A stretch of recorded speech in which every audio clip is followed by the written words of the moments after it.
कैसे हो बच्चों? मैं संदीप कुमार मिश्रा एक बार फिर से आपके सामने दक्ष एजुकेशन लाइव पे। आज कुछ बच्चों ने मेरे से रिक्वेस्ट किया था कि नाउन एंड केस का एग्जाम होना है सर, और उससे रिलेटेड कुछ क्वेश्चन बता दीजिए। स्पेसिफिकली एक खास तरीके के क्वेश्चन के लिए बहुत सारे बच्चों ने रिक्वेस्ट किया था। तो मैंने सोचा कि क्यों ना आपके लिए इस क्वेश्चन से रिलेटेड वीडियो ही बना दूं, ताकि आप इसे देखो, अच्छे से समझो और अब एग्जाम में और एकदम अच्छे तरीके से काम करो। ठीक है, और मुझे पूरी उम्मीद है कि कल आप लोग बहुत अच्छे तरीके से सारे क्वेश्चंस बनाओगे और बहुत अच्छा काम करोगे। राइट? तो ज्यादा समय नहीं लेते हुए डायरेक्ट आपको ना लेके चलता हूँ, आपको ये क्वेश्चन समझाता हूँ, इससे रिलेटेड इसके रूल्स को समझाता हूँ और इस क्वेश्चन को जल्द से जल्द कैसे सॉल्व करते हैं उसका तरीका बताता हूँ। देखिए, ये आपके स्क्रीन पे एक क्वेश्चन दिख रहा है, जरा सा इसको ध्यान से देखिएगा। ये क्या कह रहा है? I stopped his going out late at night. और ये जो लाइन खींच करके यहाँ पे ए दिया है, तो कॉमन एरर में वाले जो क्वेश्चंस में क्या होता है कि आपका सेंटेंस ये चार भागों में बटा होता है, A B C D. Right? D में आपका नो एरर होता है। अगर आपके सेंटेंस में कोई गलती नहीं है तो आपको डी मारना है, और जहां पर आपकी गलती होगी, जिस पार्ट में गलती होगी, तो उस पार्ट को बस आपको टिक कर देना है। आपका जो आंसर हो जाएगा वो आंसर सही हो जाएगा। ठीक है? अब यहाँ पे ये क्वेश्चन है, नाउन एंड केस का क्वेश्चन है बेसिकली। तो यहाँ पर नाउन एंड केस में क्या होता है कि नाउन से रिलेटेड जो पोजीशन संबंधित जो पार्ट होते हैं उस पे हमारी गलतियां होती है। तो इस सेंटेंस को ध्यान से देखने के बाद यहाँ पे कहीं पोजीशन दिख नहीं रहा। यहाँ पर एक हमारा पॉजिटिव प्रोनाउन है, तो ये हमारा दिख रहा है। तो जरा सा इस पॉइंट को फिगर आउट करते हैं। ये हिज गोइंग है। अब ऐसे क्वेश्चन को सॉल्व करने के लिए क्या करते हैं? देखो, मैं सीधा सीधा ना एक आसान ट्रिक से आपको बताता हूं कि ऐसे क्वेश्चंस को आप देखोगे और एक झटके में बना के जाओगे। आपके पास सेंटेंस में सब्जेक्ट होता है, सब्जेक्ट के बाद वर्ब आता है, और वर्ब के बाद ये जो जगह होता है ना, ये ऑब्जेक्ट का जगह होता है। ऑब्जेक्ट के जगह पे, ऑब्जेक्ट के साथ जब भी आईएनजी वाला आएगा ना, आईएनजी वाला, तो आप अपने दिमाग में सेट कर लो कि ये जो है ना, ये हमेशा हमारा पॉजिटिव केस में रहेगा। ठीक है? पॉजिटिव केस में रहेगा, मतलब मेरा तुम्हारा उसका वाला हमको लिखना होगा।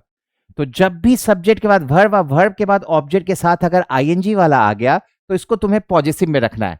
तो पॉजिटिव में रखना है, तो देखो यहां पे प्रोनाउन है और यहां पे हिज लिखा हुआ, हिज का मतलब उसका होता है, तो ये पॉजिटिव में है और पॉजिटिव में है, इसीलिए ये हमारा क्या हो गया, सही है। अब यहां इस सेंटेंस में कोई गलती नहीं है, तो आपका सेंटेंस जो हो जाएगा वो हो जाएगा नो एरर। मतलब तुम्हें समझ में आया? जब भी तुम्हारा एक ऐसा क्वेश्चन आया जहां पे सब्जेक्ट के बाद वर्ब और वर्ब के बाद ऑब्जेक्ट के साथ साथ अगर आईएनजी वाला आ रहा है, तो ये अगर ऑब्जेक्ट के केस में ऑब्जेक्ट के साथ आईएनजी आ रहा है, तो इसको पॉजिटिव में करना है। तो मेरा तुम्हारा उसका वाला ये कर देना होगा अगर प्रोनाउन रहे तो। जैसे यहाँ पे मी है तो माई हो जाएगा, यू है तो योर हो जाएगा। अगर यहाँ पे नाउन है, जैसे राम लिखा होगा, तो राम पे स्ट्रोफियस लगा देना। अगर माई के साथ माई सन लिखा हुआ है, तो अब माई सन मिलकर नाउन हो गया, तो सन पे स्ट्रोफियस लग जाएगा। प्रोनाउन होगा तो पॉजिटिव वाला बता देना, मेरा तुम्हारा उसका वाला। अगर नाउन होगा तो स्ट्रोफियस लगा देना। अब मुझे पूरी उम्मीद है कि आपको ये समझ में आ गया। तो चलो एक ट्राई करते हैं, अगले क्वेश्चन पे चलते हैं, और मुझे पूरी उम्मीद है कि आप इस क्वेश्चन को बहुत आराम से बना लोगे। तो देखो, अब तुम्हारे सामने दूसरा क्वेश्चन आ रहा है। देखिए, यहां पे mister Sharma does not approve of, तो ये तुम्हारा यहां तक वर्ब हो गया। अब यहां पे ऑब्जेक्ट की जगह पे क्या आ रहा है, हिज डॉटर। और हिज डॉटर ऑब्जेक्ट की जगह पे जो ये आया है ऑब्जेक्ट, उसके साथ आईएनजी वाला आ गया। तो जैसे ही आईएनजी वाला आ गया, तो अब तुम्हें समझ में आ गया ना कि इसे आप पॉजिटिव में बदल देना है। तो नाउन अगर है तो आपको पता है कि एपोस्ट्रोफियस लगाना है। यहाँ पे हिज डॉटर नाउन हो गया, तो बस आपको यहाँ पे एपोस्ट्रोफियस लगा देना है, और ये जैसे ही लगा दोगे तुम्हारा जो आंसर हो जाएगा वो सही हो जाएगा। अब देखो ये किस पार्ट में आ रहा है, ये बी पार्ट में आ रहा है, तो आपका आंसर क्या हो जाएगा, बी हो जाएगा। तो आई होप आपको ये अच्छे तरीके से समझ में आया। चलो एक क्वेश्चन और बताता हूं, एक क्वेश्चन और आगे बढ़ते हैं। चलो, अब आपके सामने ये क्वेश्चन आ गया। इस क्वेश्चन को ध्यान से देखिए, ये क्या लिखा हुआ है। The boss said that he encouraged his teammates coming on time and helping one another in the development of the company. Right?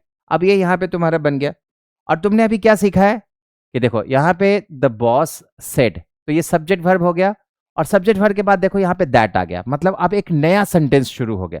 तो जब नया सेंटेंस हो गया, तो यहाँ पे अब गलती होगी नहीं।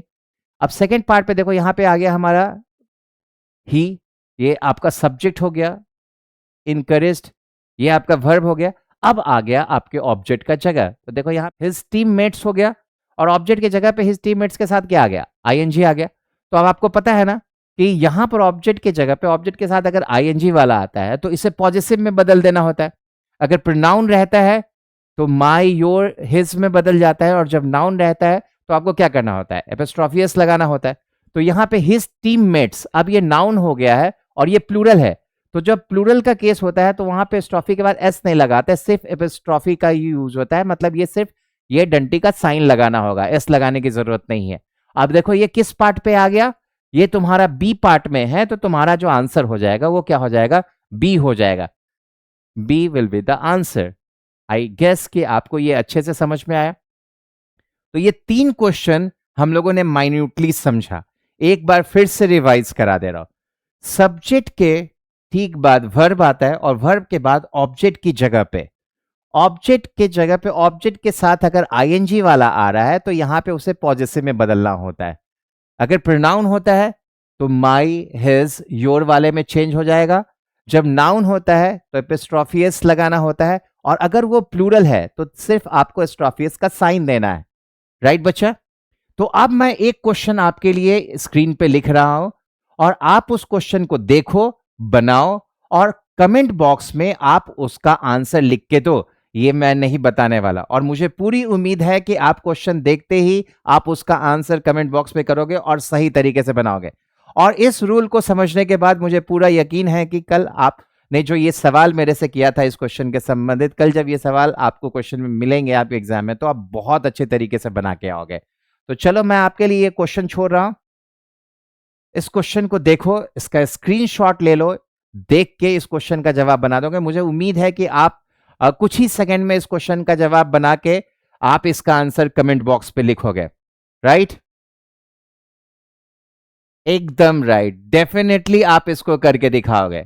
ठीक है, तो ये क्वेश्चन आपके सामने में है, आप इस क्वेश्चन को देख लीजिए, देख करके इसका जवाब बनाइए, और मैं आज कमेंट बॉक्स चेक करूंगा और मुझे पूरी उम्मीद है कि आप सब सही सही जवाब बना के दोगे। राइट बच्चा? ठीक है, अच्छा देखो फिर से आपके सामने में ये आ गया, ये 5/1/2026 से नया बैच शुरू हो रहा है। मैं वापस से आपके स्क्रीन पे वही क्वेश्चन ला के रख दे रहा हूं, और इसी क्वेश्चन के साथ आज का क्लास मैं यहीं पे खत्म करता हूं, और उम्मीद करता हूं कि आपका जवाब बहुत जल्द मुझे मिलेगा। तो wish you all the luck, thank you, have a nice time and take care of yourself.